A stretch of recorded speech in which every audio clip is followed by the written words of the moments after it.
Hello प्यारे बच्चों, इस वीडियो में बात करने वाला हूँ एक बहुत इंपॉर्टेंट फिनोमेना का जिसका नाम है एवापोरेशन।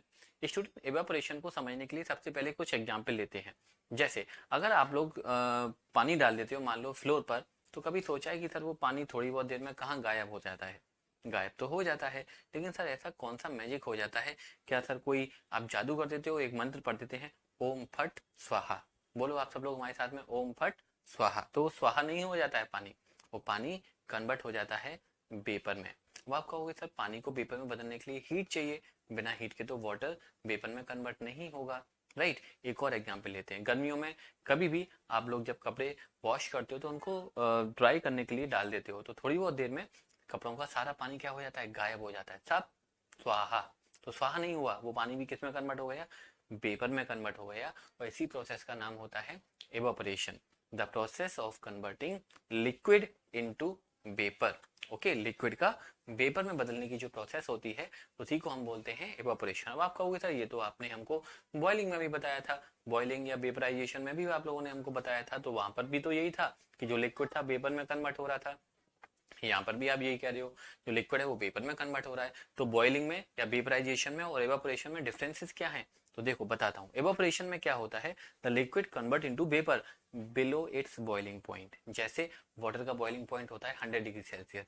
जब आप वाटर को बॉईल करते हो तो जब तक बॉईल नहीं होगा, जब तक कि वाटर का टेम्परेचर 100 डिग्री सेल्सियस नहीं पहुंच जाएगा। लेकिन वाटर को अब आपने यहाँ पे ऐसे डाल दिया है, तो फिर क्या होगा? क्या वाटर एवापोरेट तो कभी भी हो सकता है ना बिलो द 100 डिग्री सेल्सियस। यहाँ पर टेम्परेचर 10 डिग्री है या 20 डिग्री, 30, 40 जो भी है, वहां पर वाटर वेपर में कन्वर्ट हो जाएगा। ठीक है, तो ध्यान रखें, वेपराइजेशन कहाँ होता है? At boiling point. लेकिन एवापोरेशन क्या होता है? Below boiling point, boiling point से नीचे होता है। अगर वाटर को आप गर्म कर रहे हो वो वेपर में कन्वर्ट होना स्टार्ट हो जाता है तो वो एवापोरेशन होगा। लेकिन जैसे ही वाटर का टेम्परेचर 100 डिग्री सेल्सियस पहुंचेगा, अब वो वेपर में कन्वर्ट होगा, तो उसे हम एवापोरेशन नहीं बोलेंगे, फिर उसे हम वेपराइजेशन बोलेंगे या बॉइलिंग बोलेंगे। तो ये ध्यान रखें। एक और डिफरेंस है बॉइलिंग में और एवापोरेशन में या वेपराइजेशन और एवापोरेशन में, कि वेपराइजेशन एक फास्ट प्रोसेस होता है, एवापोरेशन एक स्लो प्रोसेस होता है।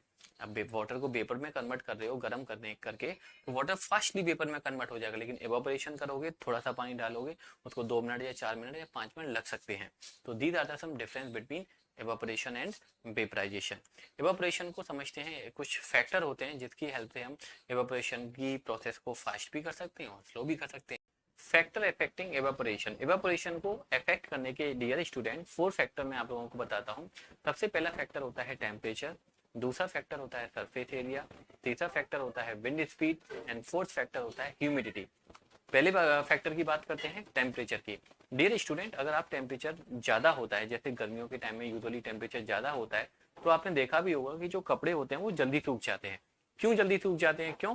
क्योंकि जब टेम्परेचर ज्यादा होता है तो एवापोरेशन की रेट फास्टर होती है। इसीलिए हम लिख भी सकते हैं, when we increase the temperature the rate of evaporation increase.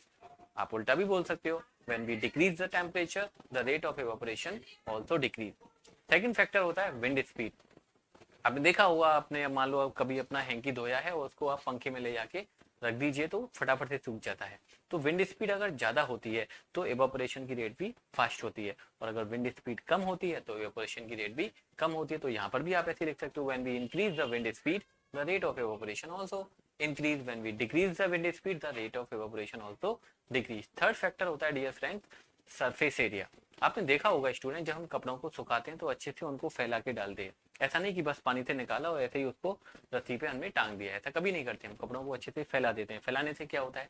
फैलाने से ये होता है कि सरफेस एरिया ज्यादा हो जाता है, और जब सरफेस एरिया ज्यादा हो जाता है तो रेट ऑफ इवेपोरेशन भी ज्यादा हो जाती है। अब ऐसे ही डाल दोगे तो कपड़े सूखेंगे, इवेपोरेशन होगा। मैं ये नहीं कह रहा हूँ कि इवेपोरेशन नहीं होगा, लेकिन टाइम लगेगा।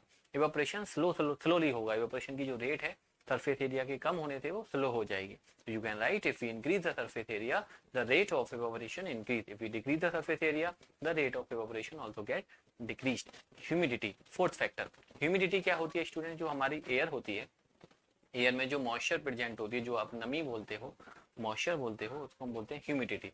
तो अगर ह्यूमिडिटी ज़्यादा होती है, जैसे यूजुअली जो रेनी सीजन होता है उस टाइम एयर में ह्यूमिडिटी ज़्यादा होती है, तो ह्यूमिडिटी ज़्यादा होगी तो आप खुद सोच के बताओ इवेपोरेशन कम होगा या इवेपोरेशन ज़्यादा होगा। तो स्टूडेंट आप समझ गए होंगे कि सर अगर ह्यूमिडिटी ज़्यादा होगी, पहले से ही एयर में ह्यूमिडिटी ज़्यादा है, वाटर वेपर ज़्यादा मात्रा में प्रेजेंट है, तो रेट ऑफ इवेपोरेशन स्लो होगा, और ह्यूमिडिटी अगर कम है तो रेट ऑफ इवेपोरेशन ज़्यादा होगा। तो यहाँ पर आप इनवर्सली डिपेंडेंट है। If we increase the humidity the rate of evaporation decrease, if we decrease the humidity rate of evaporation increase. तो ये है इवेपोरेशन को इफेक्ट करने वाले 4 फैक्टर।